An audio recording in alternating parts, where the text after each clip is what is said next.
नमस्कार दोस्तों, मैं राजकुमार जाखड़ आपका आपके अपने YouTube चैनल राज एजुकेटर में हार्दिक स्वागत करता हूं।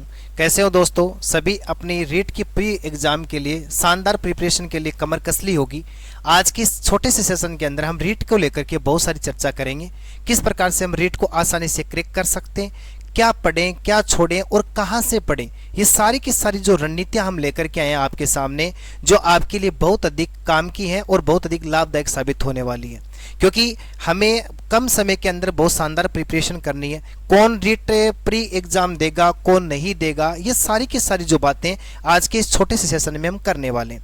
यदि आप इस चैनल का पहली बार विजिट कर रहे हैं, आप इस चैनल को पहली बार देख रहे हैं, तो सब्सक्राइब जरूर कर लीजिएगा, बेल आइकन को दबा लीजिएगा, क्योंकि इन रणनीतियों के साथ में आपके लिए हम लेकर के आए साइंस की बहुत ही शानदार क्विज, और वो भी यूट्यूब के ऊपर पूरा का पूरा सिलेबस कवर करवाएंगे, वो भी फ्री में। ये आपके लिए बहुत ही बड़ी खुशखबरी है दोस्तों। क्या है? खुशखबरी है जो जल्दी ही आ रही है, बहुत जल्दी आ रही है, हम बहुत जल्दी लेकर के आ रहे हैं। अब देखो, हम चर्चा करते हैं रीट के बारे में। देखो, रीट प्री स्पेशल 2024-25, पहले तो ये संशय है कि अभी एग्जाम कब होगी, तो इसका अच्छी तरीके से विवरण आ चुका है कि मतलब जनवरी 2025 के अंदर, बिल्कुल जनवरी 2025 के अंदर लास्ट के जो 2 सप्ताह हैं बेटा, उनके अंदर डेफिनेटली ये एग्जाम हो जाएगी। अब आपके पास में केवल 90 दिन का समय है। 90 दिन के समय में हम किस प्रकार से सिलेबस को कवर कर जाएंगे, मैंने आपको एक बार पहले भी बताया था। यदि आप अभी भी पढ़ने के लिए तैयार नहीं हैं तो आपके ऊपर लोड आने वाला है, और वो लोड आ चुका है। अब आपके समझ से बाहर हो गया कि इतने से कम समय में हम इतना सारा सिलेबस कैसे कवर कर लेंगे। तो हमें कैसा पढ़ना, किस प्रकार से पढ़ना, क्या छोड़ना, इन सब के बारे में हम चर्चा करने वाले हैं। देखो, बात करते हैं, यानी 90 दिन की रणनीति को बना करके हम चलते हैं, बात करते हैं बहुत शानदार तरीके से कौन कौन सी पुस्तकें पढ़ें। देखो, मेरा जहां तक अनुभव है, जहां तक मानना है, मैं आपको वो चीजें बता करके जाऊंगा जो आपके लिए बहुत अच्छा साबित होने वाली हैं। पहली बात तो ये कि इसके अंदर एलिजिबल कौन है भाई। देखो, किस पीछे काफी सारे बच्चों ने रीट पात्रता परीक्षा दे रखी है, जिन्होंने 2017 वाला जो एग्जाम था वो 18 में हुआ था, वो पास कर लिया। क्या वो दे सकता है दोबारा? क्या उसको देने की आवश्यकता है? देखो, ध्यान रखना दोस्तों, जिन्होंने 2018 में पास किया, 20 में पास किया, वो है ना, वो अब इससे बाहर हो गए हैं। यदि उनका पास है तो भी उनको एग्जाम दोबारा देना पड़ेगा।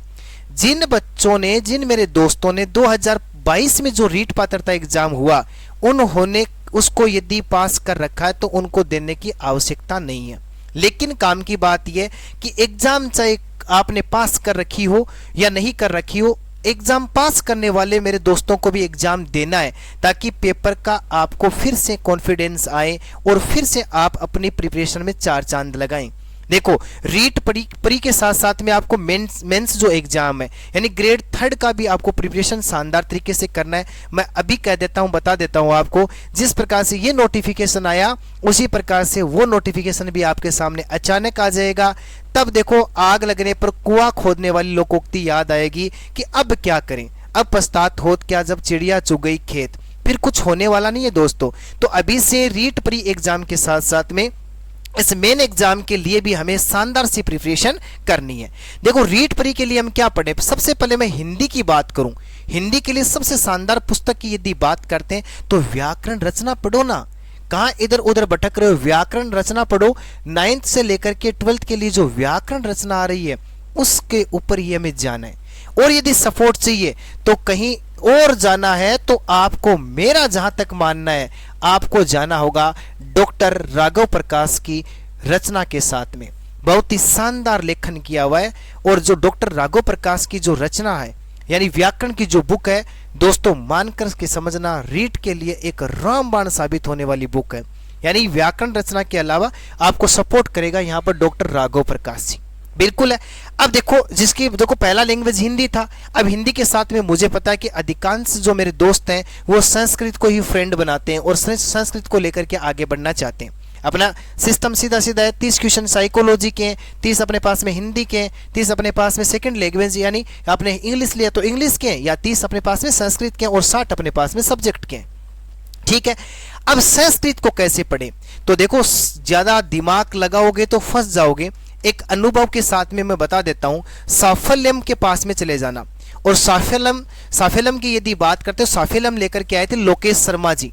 लोकेश शर्मा की यदि आप साफल्यम पढ़ते हो तो संस्कृत का आप एक क्वेश्चन गलत नहीं करोगे, ये मेरा अनुभव है। मैं साइंस का विद्यार्थी होने के बाद में भी काफ़ी बार मैंने रीट का एग्जाम दिया था और मेरे संस्कृत में 25 से 30 में आराम से निकाल पाया था, लेकिन मैंने किसको फॉलो किया था? साफिलम को। तो मैं अनुभव आपके सामने जाहिर कर रहा हूं दोस्तों, ताकि मैं आपको वो बताऊं जो आपके लिए काम की चीजें हैं।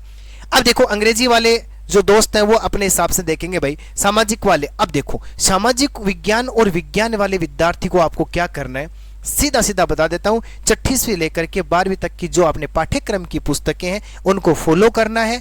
इसके अलावा देखो, गणित विज्ञान के लिए राज एजुकेटर ऑनलाइन प्लेटफॉर्म और स्टेम स्टडी क्लासेज के ऊपर बहुत ही शानदार कंटेंट आपको देखने को मिलेगा। बिल्कुल बहुत ही शानदार एमसीक्यूज और थ्योरी क्लासें मिलेंगी। मेरा यह दावा रहेगा, अंगुलियों के ऊपर रटा दूंगा और आराम से आप इसको क्रैक कर पाएंगे। बात समझ पा रहे हो? अब देखो, रणनीतियों की बात कर लेते हैं, किस प्रकार से पढ़ना है। अब एक आपको शेड्यूल बनाना है, क्योंकि दोस्तों अब देखो बात यह है कि कंपटीशन का जमाना है, भीड़ ज्यादा हो चुकी है। हमें कमर कसना होगा, हमें तैयार होना होगा, हमें तत्पर रहना होगा, हमें बहुत मेहनत करनी पड़ेगी, क्योंकि मेहनत के बिना कुछ होने वाला है नहीं। आपके पास में समय कम है। 90 दिन की रणनीति इस प्रकार से बनाना है कि ये मैंने आपके सामने बुक्स रख दी हैं, इन बुक को पढ़ करके आप संस्कृत और हिंदी में शानदार स्कोर कर सकते हैं। अब देखो, बात करते हैं हम किसकी बात करेंगे, अब साइकोलॉजी की बात करते हैं। देखो, मनोविज्ञान की बात करते हैं। तो मनोविज्ञान के अंदर आप 11th और 12th एनसीईआरटी की बुक को फॉलो कर सकते हैं। किसको फॉलो कर सकते हैं? 11th और 12th एनसीईआरटी की जो बुक है, एनसीईआरटी की जो बुक है, ठीक है ना, इसको तो फॉलो करना ही करना है। इसके अलावा आपको एक काम की बात बता देता हूं मैं। देखो, अवनी पब्लिकेशन जो है धीर सिंह धावाई का, धीर सिंह धावाई सर जो है, उनका जो अवनी पब्लिकेशन है, हाँ दोस्तों, पढ़ने में आपको बहुत ही टफ लगेगी, वो पढ़ने में आपको बहुत टफ लगेगी। लेकिन यदि आप एनसीईआरटी 11वीं 12वीं पढ़ोगे तब जाकर के पता चलेगा कि एनसीईआरटी 11वीं 12वीं टफ है या धीर सिंह सर की अवनी पब्लिकेशन ज्यादा टफ है। मैं बता देता हूं, अवनी पब्लिकेशन टफ हो सकता है, लेकिन क्वेश्चन बाहर नहीं हो सकता है। संस्कृत के लिए एक छोटा सा सजेशन मेरा लोकेश सर के अलावा है। देखो, डॉक्टर रामकुमार जाट जो है, उनके YouTube के ऊपर 6-6 घंटे की कुछ क्लास डाली हुई है। इतनी शानदार कंटेंट और डाटा उन्होंने डाल रखा है। आप संस्कृत को YouTube चैनल के माध्यम से भी कवर कर सकते हैं, लेकिन साफल्यम को लाना नहीं भूलें, अवनी को लाना नहीं भूलें, डॉक्टर राघव प्रकाश को दोस्त बनाना नहीं भूलें, 9वीं और 12वीं की जो रचना व्याकरण उसको दोस्त बनाना नहीं भूलें। मेरा दावा है आप आराम से क्रैक कर लेंगे। अब बात रही सब्जेक्ट की, तो गणित विज्ञान के बारे में आपको एक बार फिर से बता देता हूं दोस्तों। कमर कस लेना, राज एजुकेटर ऑनलाइन प्लेटफॉर्म का विजिट करना नहीं भूलना है, क्योंकि काफ़ी अनुभव है। 12 वर्षों से लगातार इसी फील्ड के अंदर हम नया नया इनोवेशन करते जाते हैं और ऐसे क्वेश्चन आपके सामने रख दिए जाएंगे। मतलब कक्षा 6 से लेकर 12वीं तक का पूरा साइंस। और जो एक बात याद रखना, जो रीट L2 के मेरे दोस्त हैं, उनको जो गणित की यदि बात किया जाए, आपको कक्षा 6 से लेकर के 10 से बाहर नहीं जाना है। सीधा एग्जाम्पल निकालने और एग्जाम्पल के आधार से आपको तैयारी करनी है।